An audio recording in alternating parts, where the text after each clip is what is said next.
Heart attack ಎಲ್ಲ ಕಡೆ ಹಾರ್ಟ್ಗಳದ್ದೇ ಸದ್ದಾಗ್ತಾ ಇದೆ. ಬನ್ನಿ ಇವಾಗ ಒಂದು ರಾಮಬಾಣ ನಾನು ಏನು ಫಾಲೋ ಮಾಡ್ತಾ ಇದ್ದೀನಿ ಎಷ್ಟೋ ವರ್ಷದಿಂದ ಅಂತ ಹೇಳ್ಬಿಟ್ಟು ತೋರಿಸ್ತೀನಿ. ಲೆಟ್ಸ್. ಗಾರ್ಲಿಕ್ಕು, ಶುಂಠಿ, ಆಮೇಲೆ 3 ಎಲೆ, ಅಂದರೆ ಇದು ವಿಳಿಯೋದೆಲೆ. So this is good for your heart. ಇದಕ್ಕೆ ಸ್ವಲ್ಪ ನೀರು ಹಾಕೊಂಡು ಮಿಕ್ಸ್ ಮಾಡಿದ್ಮೇಲೆ ಈ ಥರ ಇರುತ್ತೆ.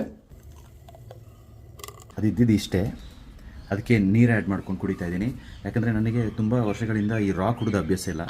ನನ್ನ ಫ್ರೆಂಡ್ಸ್ ಅವರಿಗೆಲ್ಲ ಹೇಳಿರೋದು ಯಾವಾಗಲೂ ಪಾರ್ಟಿ ಮಾಡಬೇಕಾದ್ರೆ ಆದಷ್ಟು ನೀರು ಮಿಕ್ಸ್ ಮಾಡಿದಷ್ಟು ಒಳ್ಳೇದು ಅಂತ. ಇದಕ್ಕೂ ನಾನು ನೀರು ಮಿಕ್ಸ್ ಮಾಡಿಕೊಂಡೇ ಕುಡಿತಾ ಇದ್ದೀನಿ. ಬಟ್ ಇವಾಗ ಅದು ಕುಡಿತಾ ಇಲ್ಲ, ಇದು ಮಾತ್ರ ಕುಡಿತಾ ಇದ್ದೀನಿ. ಬಿಕಾಸ್ ನಾವು ಮಾಡಿದ ಕರ್ಮ ನಾವೇ ತೊಳಿಬೇಕಲ್ವಾ ಅಲ್ವಾ? ಎಸ್. ಸೊ ಆವಾಗ ಪಾರ್ಟಿ ಮಾಡಿದ್ದಲ್ಲ ಈಗ ನೆನಪಾಗ್ತಾ ಇದೆ. ಈಗ ಸೌತೆಕಾಯಿ ತಿನ್ಕೊಳ್ಳೋದು, ಈ ಥರ ಡ್ರಿಂಕ್ ಮಾಡ್ಕೊಂಡು ಕುಡಿಯೋದು. ಸೊ ಕುಡೀರಿ, ಯಾಕಂದರೆ this is less painful than open heart surgery. Stent ಹಾಕೋದಂತೆ, ಇನ್ನೇನೋ ಮಾಡೋದಂತೆ. ಅದಕ್ಕಿಂತ ದಿಸ್ ಈಸ್ ವೆರಿ ಪೀಸ್ಫುಲ್ ಅಂತಲೇ ಹೇಳ್ಬೋದು. ಕುಡಿಬೇಕಾದ್ರೆ ಸ್ವಲ್ಪ ಕಷ್ಟ ಆಗುತ್ತೆ ಅಷ್ಟೇ. ಸೊ ಯಾ, ಮಾಡಿದನ್ನು ಮರಾಯ.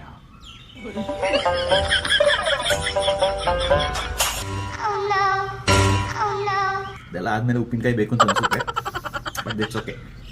C you, take care. ಇದು ಒಬ್ಬರು ಡಾಕ್ಟರ್ ವಿಡಿಯೋ ನೋಡಿ ನಾನು ಇದನ್ನ ಫಾಲೋ ಮಾಡ್ತಾ ಇರೋದು. And it works miracle. Thank you. Bye.